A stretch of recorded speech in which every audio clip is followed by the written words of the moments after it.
You open your eyes to a horizon of mist, the air damp with salt, the world between ruin and rebirth. The great empire has fallen. Rome, the mother of order, lies in fragments.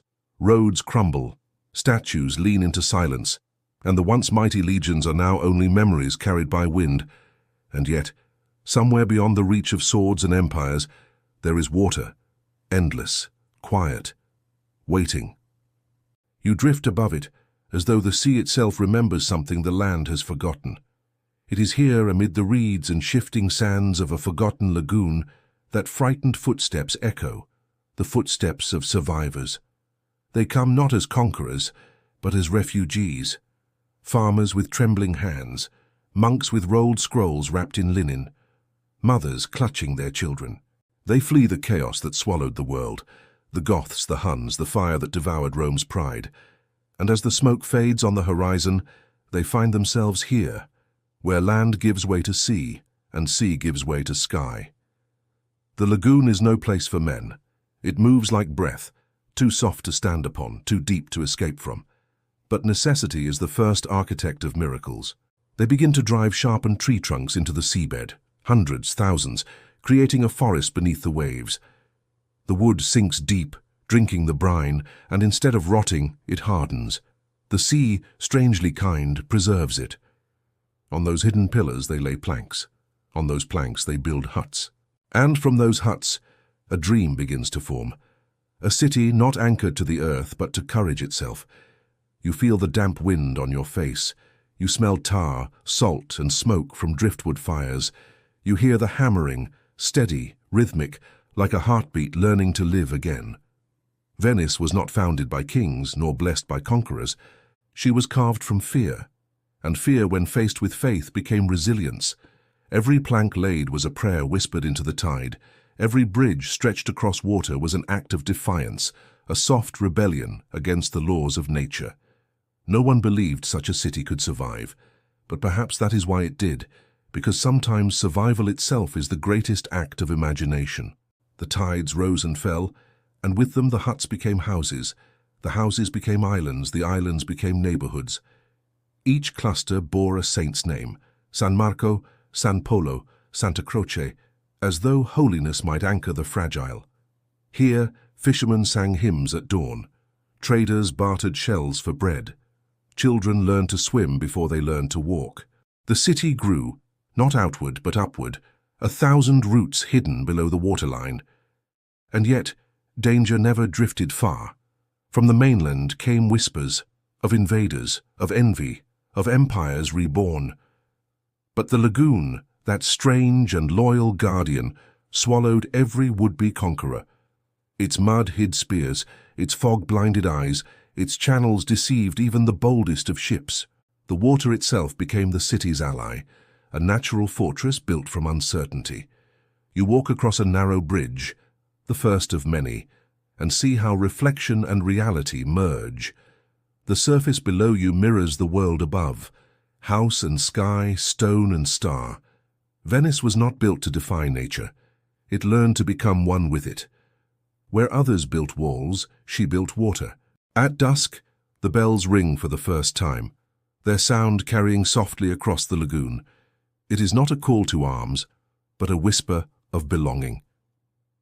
Here, among the reeds and gulls, a civilization begins to breathe again. By candlelight, monks copy ancient texts, preserving what the fire of war could not consume. The wisdom of Greece and Rome flows quietly into the veins of this newborn city. Art and prayer, trade and tide, they mix inseparable. As you drift further into this vision, you notice something strange. Venice does not simply rise from the sea, she reflects it. Her calm hides depth, her beauty hides danger, her silence hides a will unbroken. You realize now she is not a city at all, but a conversation between humanity and water, a promise that even in collapse, creation is possible. The night settles, torches shimmer along wooden walkways. Somewhere a child laughs, somewhere else a wave sighs against a piling. You feel the city breathing, softly, slowly, alive. And as the stars appear above the lagoon, you understand what they have done. From fear, they have built faith. From exile, they have built home. From ruin, they have built rebirth. The world that drowned them could not keep them down. They rose, not as conquerors, but as dreamers, and the sea, at last, carried them gently into memory. And as you drift away with the tide, one question lingers softly in the dark. If a city can rise from the sea, then what might rise from within you? You awaken again to silence, the kind of silence that breathes. It is not emptiness, but life moving softly beneath the surface. The sun has not yet risen. A pale glow hangs over the lagoon, and the world feels half dream, half memory. You are adrift in a boat that barely stirs the water. Around you the lagoon stretches wide, endless silver merging into horizon. There are no walls here, no boundaries, no noise of cities or crowns. Only the sound of water kissing wood, and the whisper of a breeze carrying the scent of salt and earth. This is not merely water. This is the soul of Venice.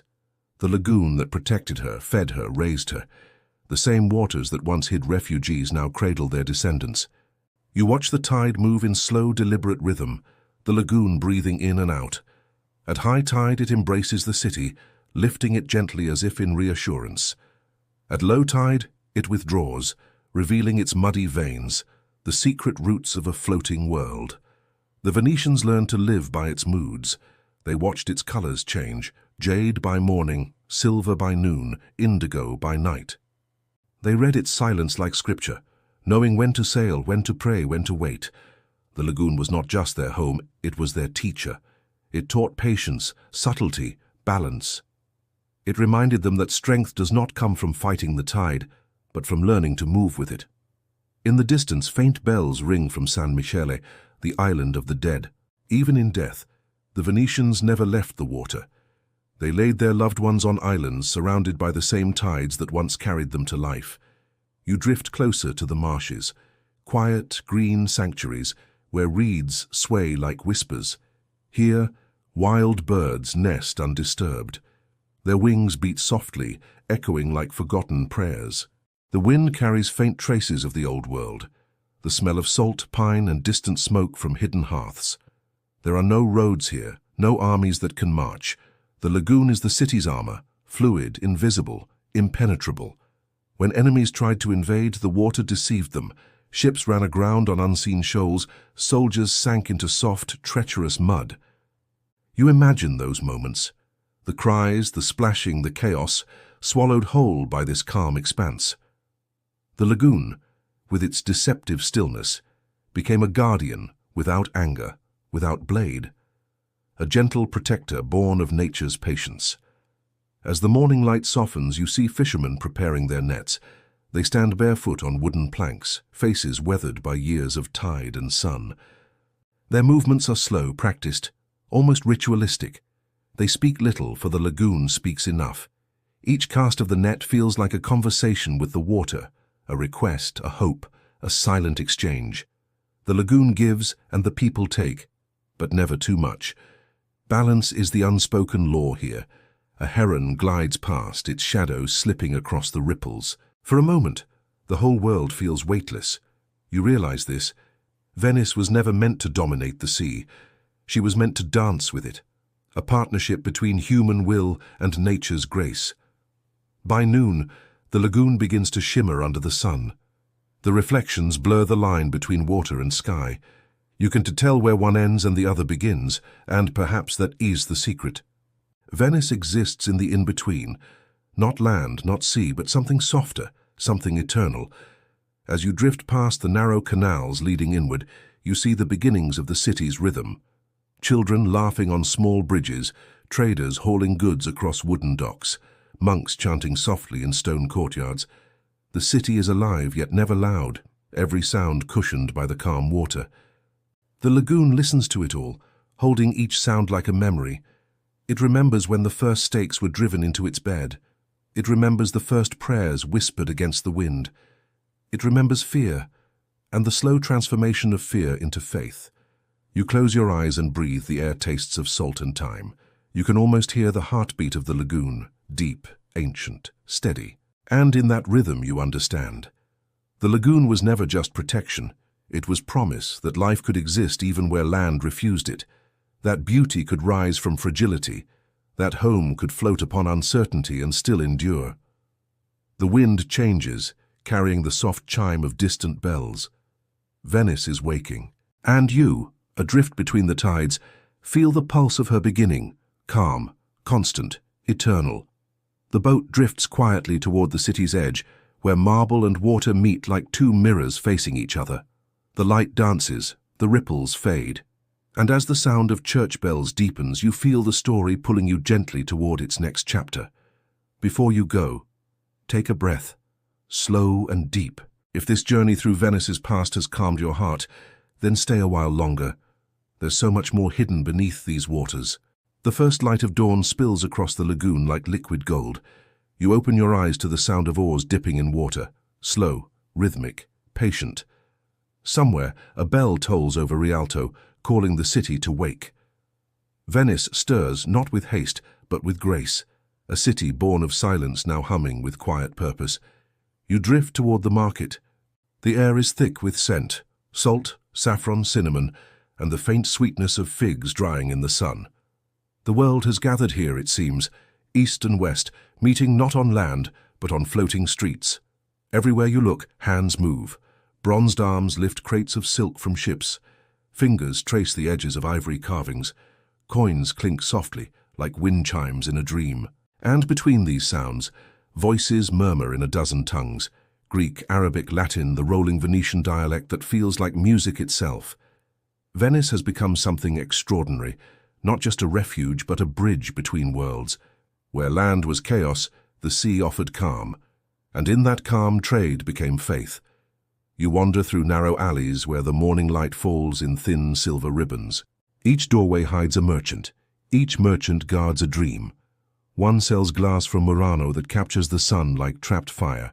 Another lays out carpets from Persia, dyed in colors that seem to breathe, and over all of it, the quiet authority of the sea, watching, listening, guiding. You pause beside a gondola freshly loaded with goods. The merchant, an old man with eyes like polished amber, smiles at you. He does not boast of his wares. He simply says, "Everything the world desires passes through our hands." And you realize, Venice is not just trading goods. She is trading stories. Each shipment carries a piece of another civilization. Silks from China whisper of emperors. Spices from India carry the heat of forgotten suns. Amber from the Baltic glows like memory. The city absorbs it all, color, scent, language, until she becomes a living mosaic of the world.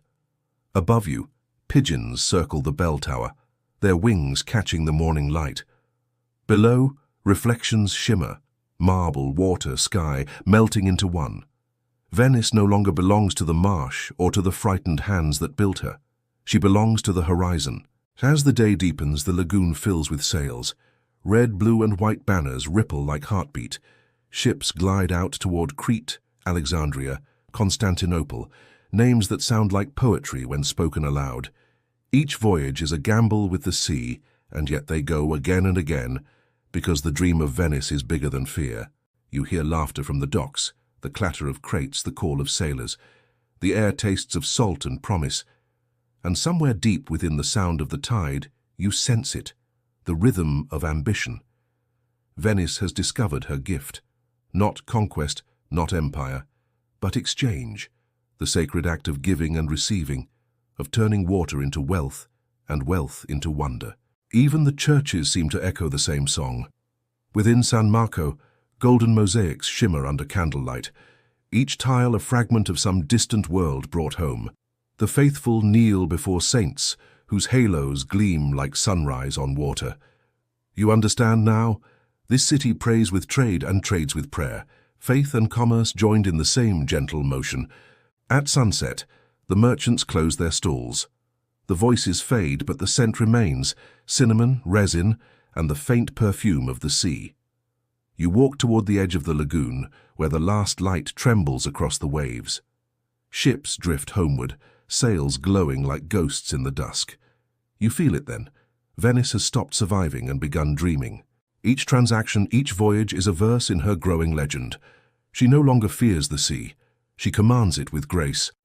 The stars appear, one by one, reflecting in the water until it seems as though heaven itself has descended to rest upon the lagoon.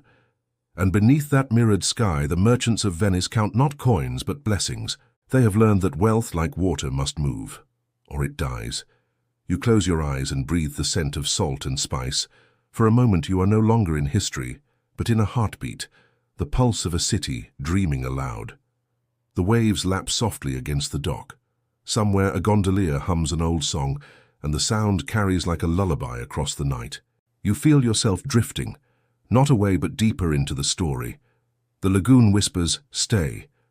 But beyond the horizon, another chapter is waiting, a place of masks, shadows, and gold.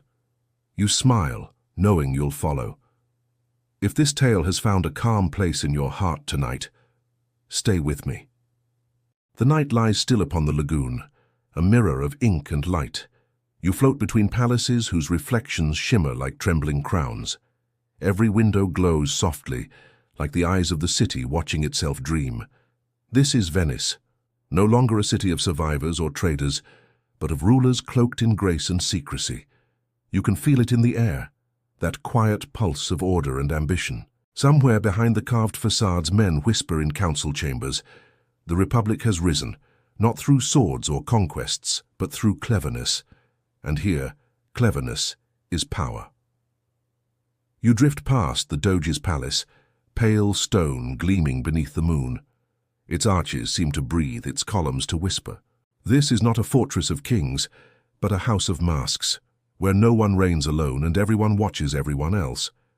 Inside, torches flicker against painted walls. The Doge sits beneath a vast ceiling of gold, but even he is bound by rules older than his crown. He cannot move without permission. He cannot speak without counsel. He is the face of the Republic, not its heart. The heart beats elsewhere, unseen, unspoken, eternal. You feel it, that tension between light and shadow, loyalty and fear. Every Venetian knows it. Power here is like perfume, invisible, intoxicating, and always lingering in the air. In narrow corridors, footsteps echo, soft, deliberate. The Senate gathers, their robes rustle like waves against stone. Each voice measured, each word wrapped in diplomacy. They are merchants still, but their trade now is in alliances, promises, and silence. Venice has no walls to defend her, only the sea and her secrets. Where others fight with armies, she fights with intelligence. Spies move through Constantinople, Cairo, and Rome, disguised as traders or priests. Letters travel hidden in wine barrels or sewn into hems of silk. The world never suspects, but the lagoon always knows. You pass under the Bridge of Sighs, where whispers once turned to confessions.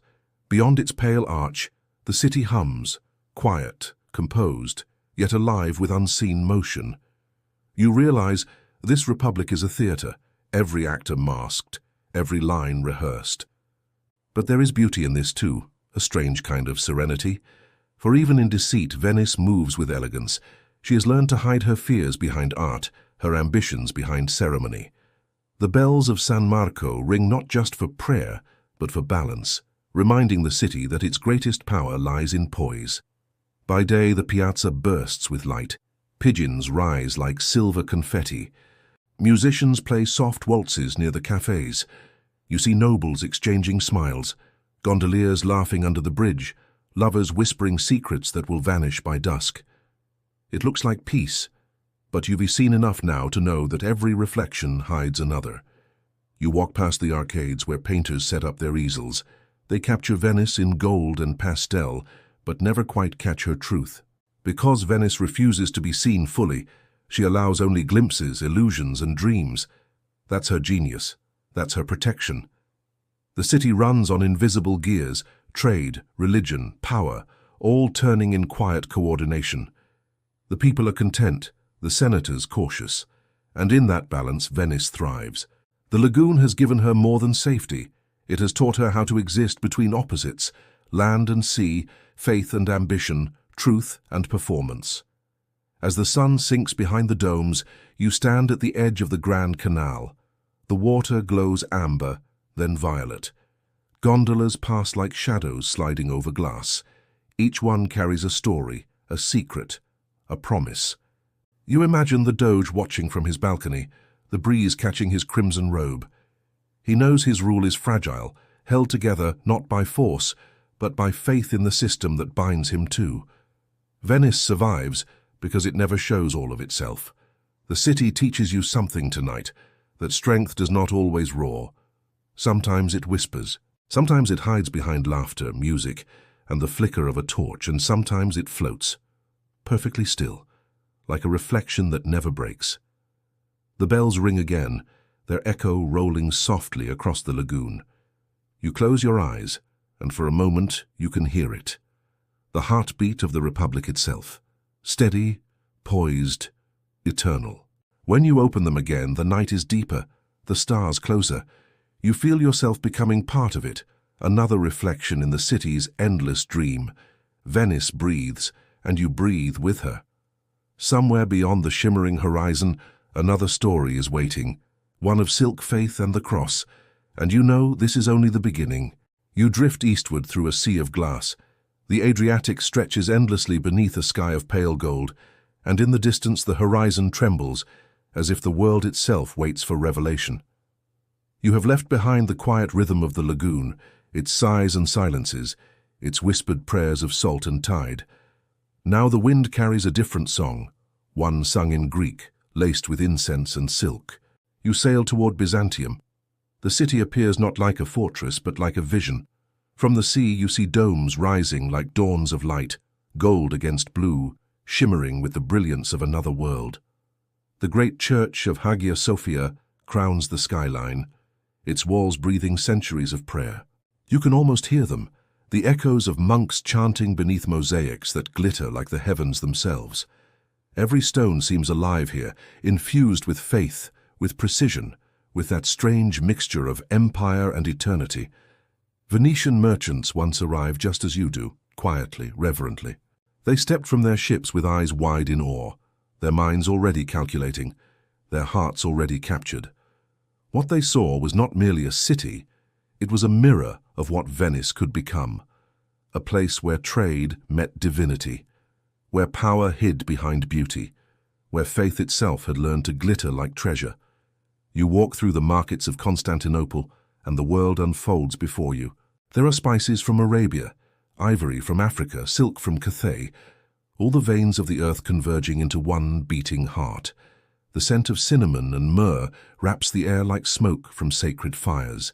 Coins clink like the rhythm of prayer beads, and the merchants speak softly as if in worship of gold itself. You feel the pulse of empire here, slow, steady, divine. But behind this glory lies a secret that Venice would learn to love too well. That beauty is power. That art can rule more completely than armies. That devotion, wrapped in gold, can build empires without a sword. Venice watched carefully. She listened to the whispers of Byzantium, how they adorned faith with wealth, how they disguised politics as piety. And she began to imitate, not out of envy, but out of admiration. When she returned home across the glittering sea, she carried more than silk and treasure. She carried an idea.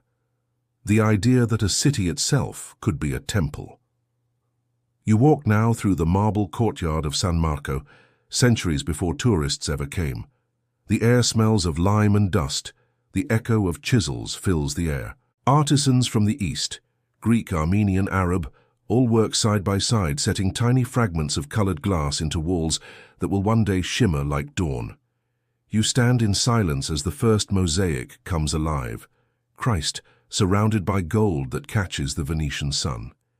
It is not conquest that built this, but imitation, not theft, but reflection. Venice was learning to mirror Byzantium, to borrow her light, and in doing so to create her own. Every panel, every column of San Marco carries a secret voyage. The horses that guard its entrance galloped once through the hippodrome of Constantinople. Its columns, carved in ancient marble, were taken from Eastern temples. The city's heart, its style, its soul, was now entwined with Byzantium's breath. Venice had found her twin, and like all twins, she could not exist without the reflection she adored. Yet, for all its light, Byzantium was already trembling. The cracks in its empire ran deep beneath the gold. Religious schisms whispered through its cathedrals. Enemies watched from the shadows. And Venice, sharp, observant, restless, understood what few others did. That empires fall not when they are poor, but when they forget what their beauty was meant to protect. As the sun dips low over the Bosporus, the city glows as if on fire. The domes shimmer red. The water mirrors that light, and for a moment it feels as though heaven and earth have touched. You feel a strange calm, a realization that what you witness is both a beginning and an ending. Venice would one day surpass her eastern mirror, but she would also inherit its fragility, its gilded sorrow. You board your ship again. The wind has changed. It carries now the perfume of amber and loss. Behind you, the skyline of Constantinople fades into the mist, its towers dimming like embers in the night. Ahead lies Venice, young still, but dreaming in gold. The sea sighs beneath your hull, as if whispering a warning, that to borrow light is also to inherit its shadows. The stars rise one by one, reflected in the gentle waves, each one flickering like a mosaic piece fallen from heaven. You close your eyes. The sound of the oars blends with your heartbeat, slow, rhythmic, eternal. You realize that both cities, east and west, are not rivals, but reflections. And reflections, no matter how perfect, always shimmer on the edge of disappearance. As you drift back toward the lagoon, the first lights of Venice glimmer across the dark horizon, faint, yet determined. The same light that once glowed in Byzantium now finds a new home here, and so Venice, the mirror of the East, begins to shine. The sea breathes softly, the wind falls silent. And in the hush between waves you wonder, when a city learns to shine through reflection, does it also begin to dream of surpassing its own mirror? You awaken to the sound of wind against canvas, not the soft whisper of a single sail, but the symphony of hundreds. All around you the lagoon trembles with motion. The ships of Venice stand ready, proud, white-crested beasts of wood and wind, their sails painted crimson beneath the dawn. Each one bears the Lion of St. Mark, golden and roaring, its mane catching the first light of day. The sea itself seems to breathe in rhythm with them. You are sailing with the Queen now, the Queen of the Adriatic. Venice no longer hides behind her lagoon. She has stepped beyond it, fearless and radiant, her gaze turned toward the horizon. You can feel her confidence in the air, a kind of stillness that comes not from peace, but from power perfectly controlled. The sailors chant softly as they prepare the rigging, and the sound rises like a hymn to the sea. The Republic of Shadows and Gold has become something greater, an empire that rules not from land, but from tide. Everywhere you look, her influence gleams. From the Dalmatian coast to Crete, from the Ionian Isles to the harbors of Alexandria, Venice's banners ripple across the water. Her ships trade, her soldiers guard, her merchants rule. Even the wind, it seems, knows her name. It is said that the Doge of Venice weds the sea every year, casting a golden ring into the waves, declaring eternal union. You imagine that ceremony now, the ship draped in silk, the bells of San Marco ringing through the mist, and the Doge whispering his vows to the water that made him king. Desponsamus te, mare, we wed thee, O sea. You feel a strange warmth in your chest. There is something hauntingly beautiful about a city that loves the ocean like a bride, trusting it, binding itself to it, surrendering control. It is love, yes, but also fate. In every port she touches, Venice leaves behind echoes of herself. In Cyprus, her traders speak softly of spices and silk. In Crete, her builders carve canals through foreign soil, teaching distant lands how to imitate her grace. In Dalmatia, her fortresses rise from rock like marble prayers, and yet, no matter how far she spreads, her heart remains anchored in that shimmering lagoon, the cradle from which she rose, but greatness carries weight. You begin to feel it as the sails stretch tight and the ships move farther from home. Venice's fleets are no longer just traders, they are instruments of dominion. Her merchants speak of freedom, but her sailors know conquest. Her love for the sea has turned from devotion to demand. And in the soft rhythm of the waves, you can almost hear the ocean whisper, "Beware those who claim to own me." Still the city glows. You return in your mind to the Piazza San Marco, where sunlight falls like gold on marble. Pigeons rise in soft spirals as gondoliers hum old songs, and beneath the arcades, senators debate the destiny of empire. Venice appears untouchable, her beauty sharpened by confidence, her peace gilded by wealth. She is no longer a miracle of survival, she is a performance of perfection. At night you walk along the Riva degli Schiavoni, where the ships rest like sleeping giants. Lanterns sway in the wind, their light dancing across polished wood and bronze. You watch the reflections ripple, gold on black, and for a moment the city seems to breathe in its own reflection. It is a dangerous beauty, one born of too much admiration. Even the moon appears to bow, laying her silver crown upon the sea. You think back to Byzantium, the reflection Venice once followed, and realize the mirror has changed. Now it is Venice that shines and others that imitate, but deep within that brilliance a shadow stirs, the quiet beginning of pride, the kind that blinds kings and sinks empires. Still, the night is serene. You can hear the oars dipping softly into the water, the distant laughter of sailors, the hum of wind through rigging. Everything feels eternal, as though time itself has stopped to watch Venice reign. In the heart of the lagoon, the Doge's palace glows faintly. Its columns seem to float above the water, their patterns more delicate than lace. From its balconies you can almost see the reflection of every dream Venice ever had, to be free, to be powerful, to be unforgettable. And she has achieved it all. For now. You close your eyes, listening to the heartbeat of the sea. You can feel the pulse of a civilization at its peak, confident, graceful, unaware of the slow tide already turning beneath it. Every empire has a moment where it seems eternal. This was Venice's. As the ships sail out into the darkness, their red sails glowing faintly in moonlight, the horizon swallows them one by one. You can almost hear the waves whisper her name, Venezia, Venezia. Soft, proud, and fleeting. You take one last look at the sleeping city, her towers haloed by mist, her waters still shimmering like molten glass. For a heartbeat, you could believe she would last forever. But you know the sea too well, and the sea forgets all vows in time. The tide sighs, the lanterns dim, and in the hush before dawn, you feel Venice exhale, the weary breath of a queen who does not yet know that her crown is made of water.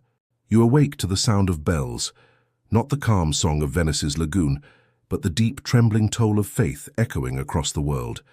Everywhere you look, banners rise, red crosses painted on white cloth, fluttering like flames in the wind. Europe is stirring, restless and holy, and Venice listens. You can almost feel it.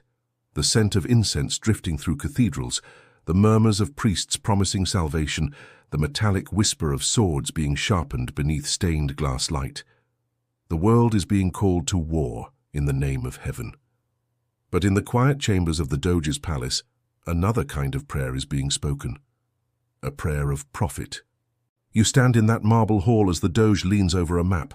His eyes gleam like polished stone. Every crusade he knows needs ships. Every ship needs gold. And Venice has both. You can see the plan unfold like a shadow across the Adriatic. Venice will not just join the crusade, she will carry it. Her fleet will bear the faithful across the sea toward the walls of the Holy Land. And in exchange, she will be paid not only in coin but in privilege, ports, trade routes, promises. The Holy War will become her greatest voyage of all. You walk along the arsenal now, the air filled with the thunder of hammers and the scent of pine and tar. Thousands of workers move like a living machine, carving, binding, building the fleet of faith. From dawn to dusk, the lagoon glows with the reflection of fire and devotion. Yet as the ships take shape, so does something else, a question rising quietly like mist. Is this for God or for gold? You feel the tension in the air. When the Crusaders arrive, armored, proud, eyes blazing with purpose, Venice greets them not as allies, but as clients. Contracts are written in ink darker than blood. The journey to Jerusalem begins not with prayer but with payment, and though the ships are meant to sail for the Holy Land, destiny has other plans. As the wind fills the sails, you follow them, not toward Jerusalem, but toward Constantinople. The sea beneath you feels uneasy, as though it knows the path has twisted. The crusade, once holy, turns upon the very empire that shared its faith. The Venetians lead the charge, their eyes reflecting not mercy, but mirrors of flame. Byzantium, once Venice's mother, once her mirror, burns in silence. You can almost smell the smoke drifting across the waves. You wander through the ruins in your mind. Golden mosaics shattered, domes blackened, the sound of hymns drowned by iron. The cross still gleams above the soldiers' shields, but now it is stained with ash. And amid the rubble, the ships of Venice are loaded not with relics of devotion, but treasures of empire. Silk, silver, icons, saints' bones. It is said that the 4 bronze horses of San Marco were taken from these flames. You picture them now, frozen mid-gallop, eyes wide, hooves raised, as if forever fleeing the city they once adorned. Back in Venice, the trophies of faith shine brilliantly in the sunlight. The basilica glows with Byzantine gold. Every wall seems to whisper of conquest dressed as piety. Pilgrims kneel in awe, believing they stand in the house of God. But you, standing quietly at the edge, can sense the truth hidden beneath the beauty, that every shimmer of mosaic glass hides the reflection of fire. And yet, Venice thrives. Her trade deepens, her ships grow stronger, her name echoes across seas once ruled by others. The Pope blesses her, kings envy her, and the markets of Alexandria and Acre open their gates like temples before her merchants. She has mastered the balance between devotion and ambition, or perhaps learned to disguise one as the other. Still, when you walk through San Marco at night beneath the flickering light of candles, something feels hollow. You look up at the domes, glittering with stolen stars, and wonder if the city remembers what they once meant. The air is thick with incense, but beneath it lies the faint scent of smoke that never quite fades. You step outside into the square. The moonlight paints the lagoon silver, and the water moves softly, endlessly, as if whispering confessions to the stones. The same sea that once baptized Venice in freedom now carries her sins, gently, faithfully, toward the horizon. You close your eyes and hear it, the faint echo of distant prayers and sails departing once more. The Crusades will end, the empires will shift, but Venice will remain, draped in beauty and burden alike. Her faith has built her, and her greed has gilded her. And somewhere between the two her soul stands waiting, uncertain which master it truly served. The night deepens. The last candle flickers out. And in that quiet you understand. Venice no longer prays to heaven or sea alone. She prays to memory itself, hoping history will remember her glow, not her guilt. You awaken to music, faint, distant and strange. It flows over the canals like perfume, soft as a sigh, and yet heavy with something unspoken. A violin hums, footsteps echo on marble bridges. Venice has dressed herself for the night. You step outside and find the city transformed. Lanterns sway from balconies like captured moons. Masks glitter in the firelight. White porcelain, gilded gold, feathers dyed in dreams. Every canal mirrors not faces, but fantasies. And you realize Venice no longer shows herself, she performs. The carnival has begun. You wander deeper into the labyrinth, surrounded by laughter that sounds too perfect to be real. Silken gowns swirl beside you, powdered faces smile beneath painted lips. But behind every mask a secret breathes. Here the poor dance beside the rich, the noble beside the thief, and for a single night all are equal, not by truth, but by disguise. The city has found her new magic. No longer does she rule by sword or ship, but by illusion. The power to make the world believe. You cross the square of San Marco. Above, the great basilica glows with candlelight, its mosaics glimmering like frozen stars. The air smells of wax and roses. You can almost feel the pulse of the city, not steady, but trembling, beating faster than before. Venice is aging now, though she will never admit it. Her ships still sail, but fewer return. Her trade routes narrow, her rivals multiply. Yet here, beneath the mask of night, none of that matters. The laughter hides the cracks, the gold hides the rust. You pass a gondola drifting under a bridge. Two masked lovers lean close, whispering promises that will dissolve with the dawn. The water carries their reflections. Twin shadows that ripple, blur, vanish. Even love, it seems, wears a costume here. In the heart of the city, the Doge's palace glows like an ember. Inside, the nobility feasts beneath painted ceilings, the same halls where once politics ruled in silence. Now, gossip dances faster than reason. Decisions are made between toasts, and alliances dissolve before the candles burn out. The republic of shadows and gold has turned into a masquerade of mirrors. And yet, it is beautiful. You can't deny it. There is something hypnotic about a city that refuses to show its pain, something graceful about her denial, as if by pretending long enough, she could trick even time into believing she is still eternal. You find yourself standing by the lagoon. The wind carries laughter from distant piazzas, but the sea remains silent. You watch the moon ripple across the water and think of what the city used to be. The fearless girl who rose from the marshes, the queen who ruled the Adriatic, the merchant who traded dreams. Now she hides behind silk and song, her eyes glimmering through gold. You hear a voice beside you, low, almost kind. A masked stranger says, "In Venice, no one is who they seem." You turn to reply, but he's already gone, swallowed by the fog. You stand alone again, and in that stillness you understand. Venice has learned the art of survival through illusion. If she cannot be young, she will be timeless. If she cannot be pure, she will be divine. If she cannot be free, she will be beautiful. The night deepens. The music grows softer, slower, like the city herself catching her breath. One by one, the lanterns fade. Masks are removed, faces return, tired and pale beneath the dawn. The carnival ends as gently as it began. You watch as sunlight creeps across the lagoon, revealing the weariness hidden beneath the glitter. The paint cracks, the feathers droop, the laughter echoes no more. But for a brief shining night, Venice remembered what it felt like to be infinite. The tide rises quietly, brushing against the steps of San Marco. And as you close your eyes, the last note of a forgotten waltz drifts across the water. A whisper from the city that once ruled the sea, now content to rule the dream. The morning light falls gently over the lagoon, soft, golden, endless.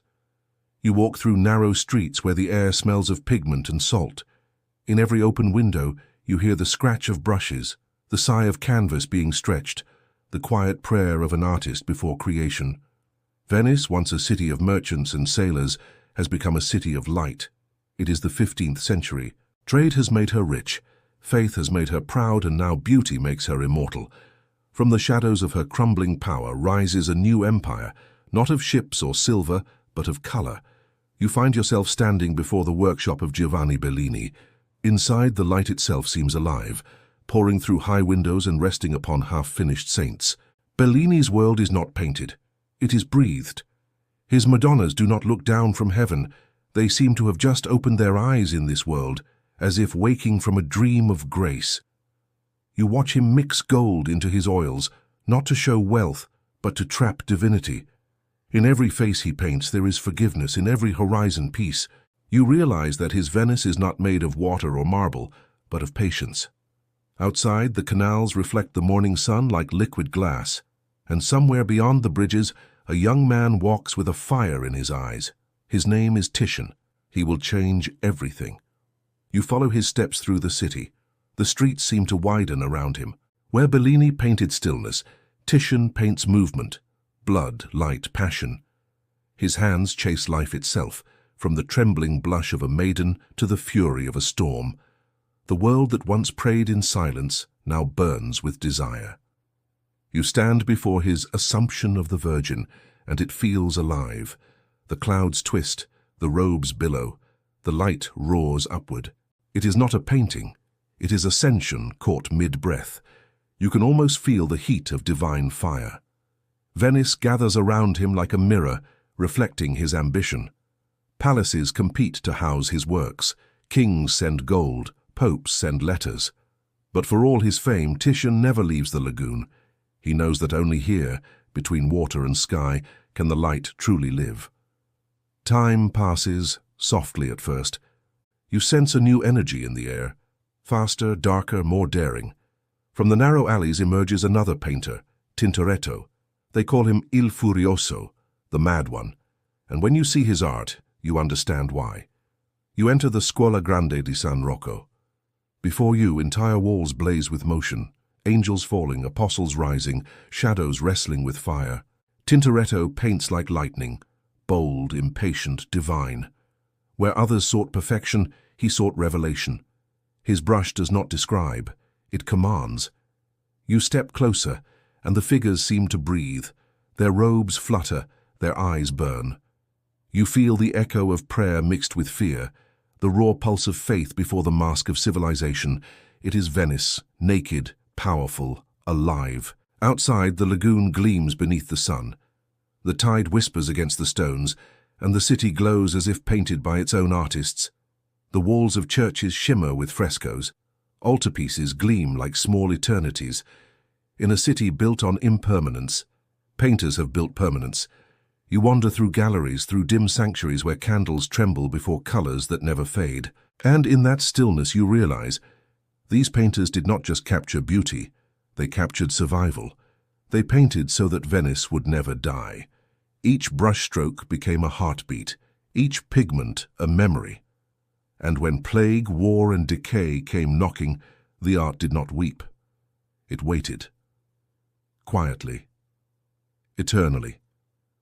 The sun sets again, spilling fire over the domes. You walk to the edge of the lagoon where the sky and sea melt into one. It feels as if the entire world has become a painting. Soft, golden, infinite. Venice stands behind you, her palaces glowing in the dusk. You think of Bellini's tenderness, Titian's glory, Tintoretto's thunder, and how each, in their own way, gave her immortality. The city no longer rules the seas, but she has conquered something greater, time. The air cools, the colors fade to silver. And as the first stars appear, you hear the faint sound of a brush dragging across canvas.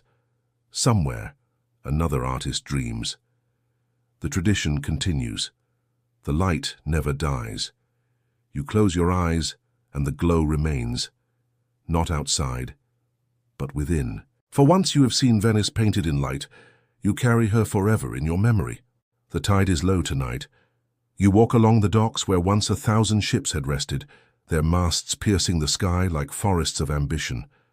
Now, only the wind moves here, carrying whispers of what used to be. The air tastes of salt and memory. The age of discovery has passed. New worlds have been found and new seas have opened, oceans far too wide for Venice's old ships to reach. Portugal sails south, Spain sails west, and the routes that once belonged to this floating kingdom now flow elsewhere. You feel it in the silence of the lagoon, a stillness not of peace, but of surrender.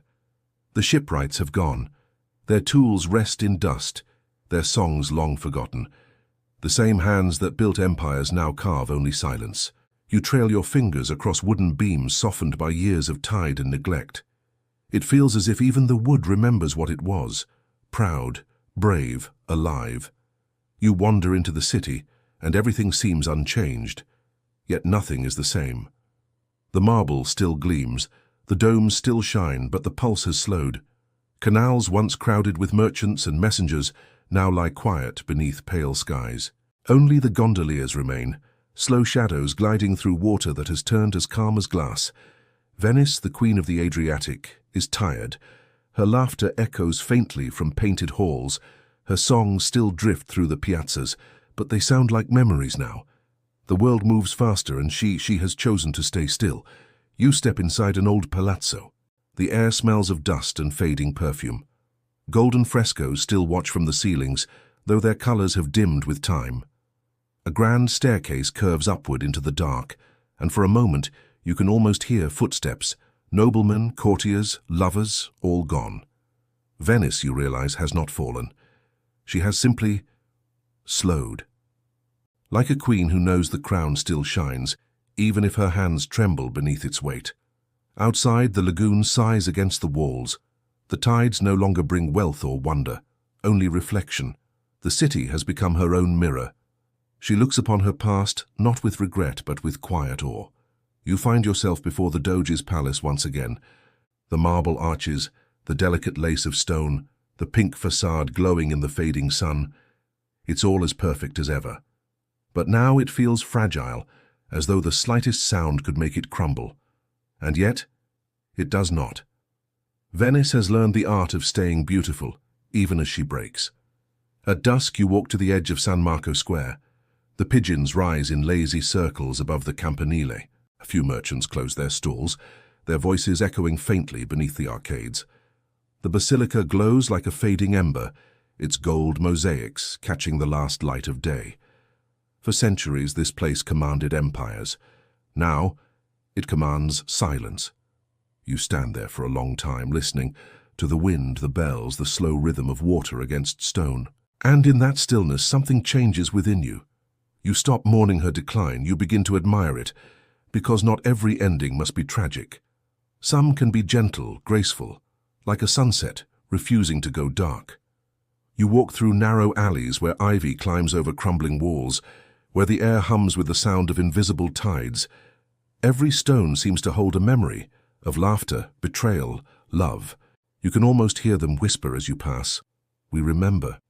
Venice has become a poem now, written in marble and mist, a place where time slows down enough for you to feel its heartbeat. As the moon rises, silver spreads across the canals.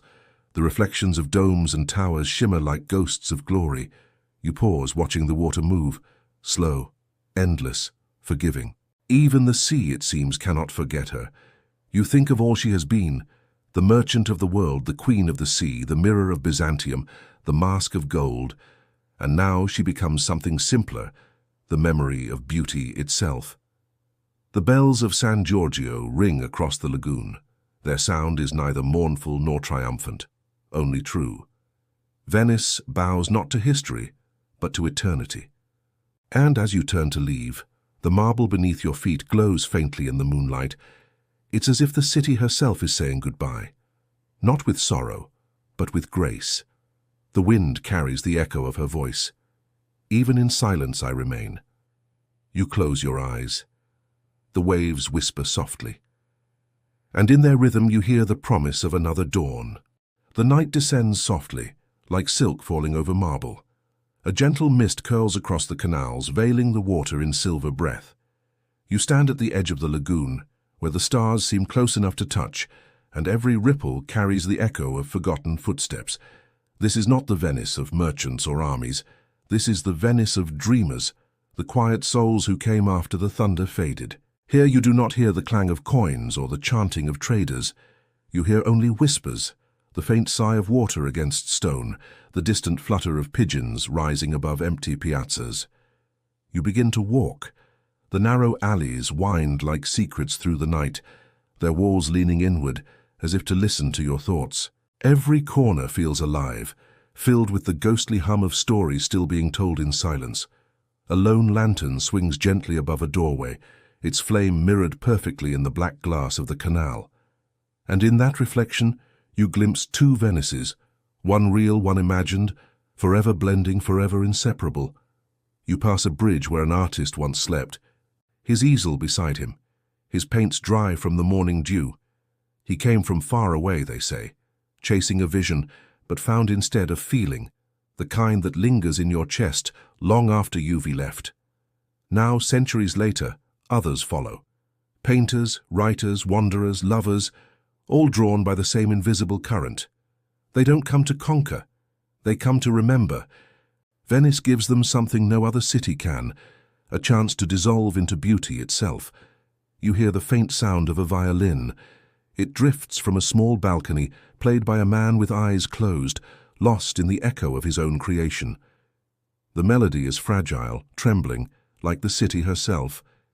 As the music fades, the silence deepens. You stop beneath an archway and breathe in the night.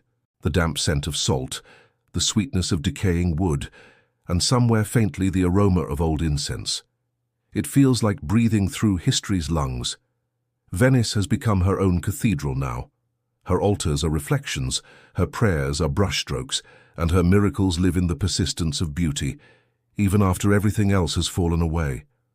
A soft rain begins to fall. Not harsh, just enough to blur the lights on the water. You watch as each drop ripples through reflections of bridges and windows, turning the lagoon into a living painting.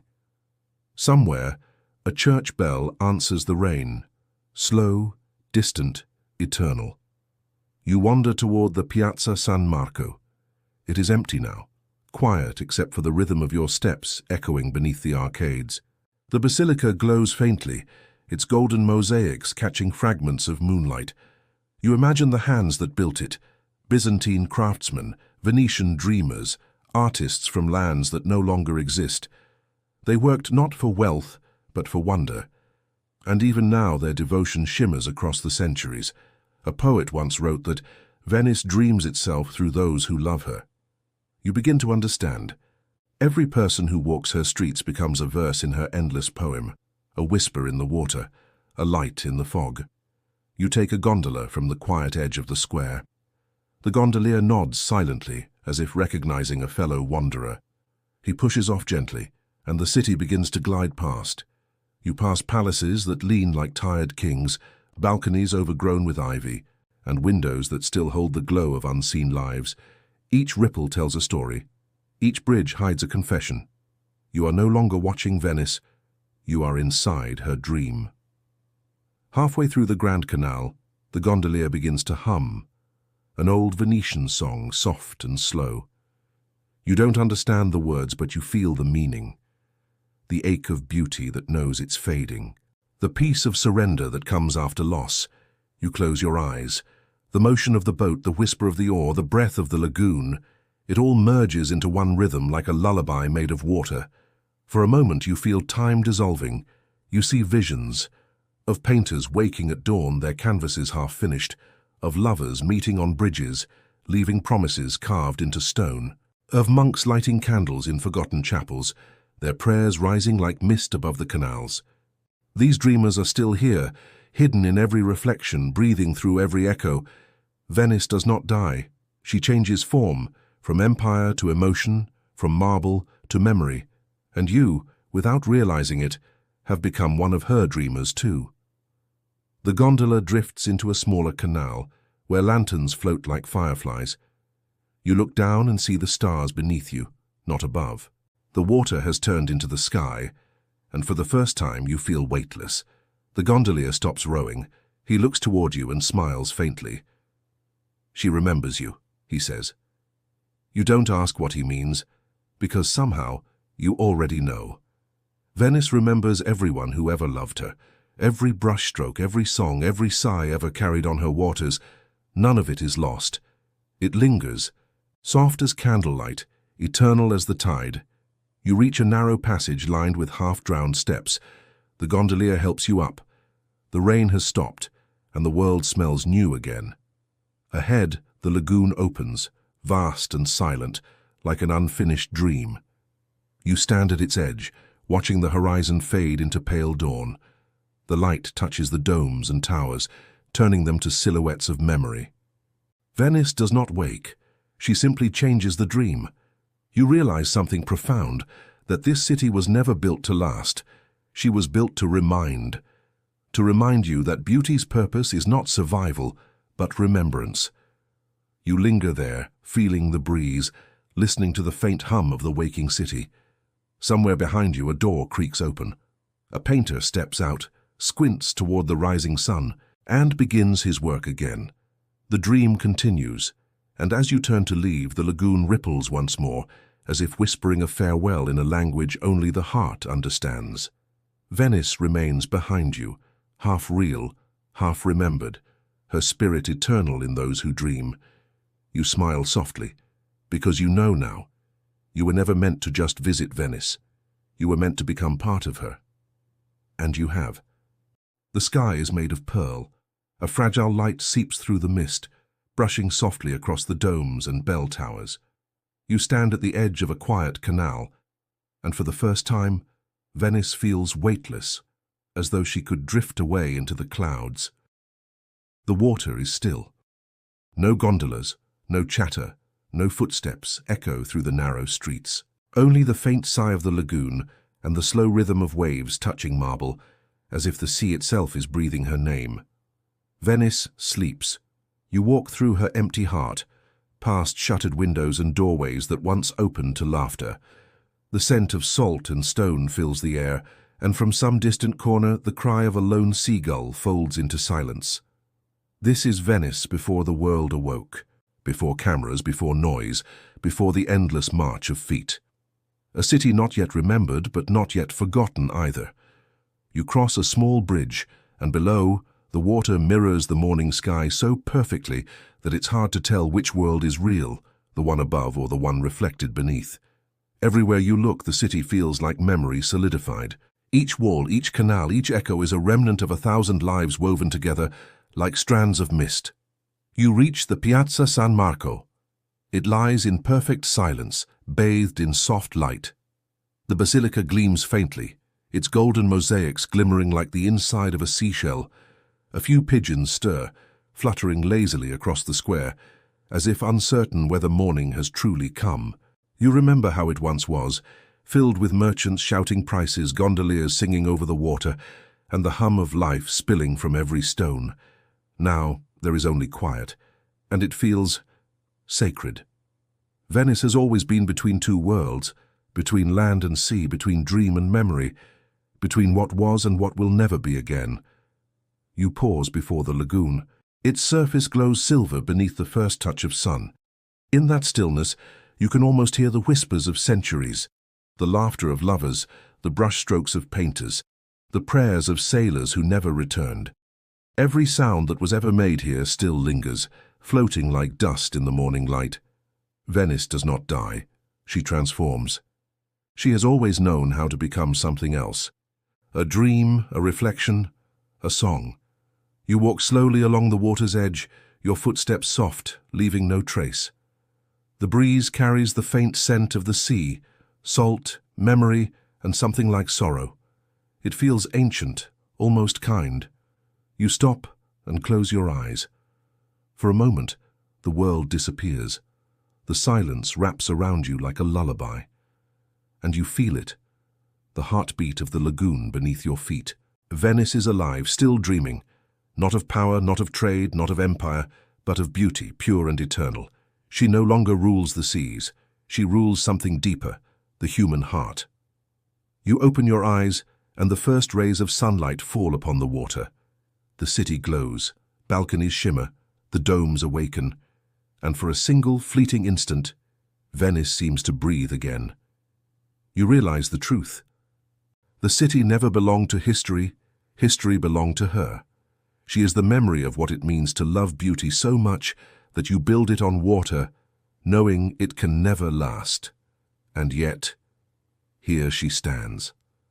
The church bells begin to ring, slowly, deeply, their sound rolling across the lagoon like a final blessing.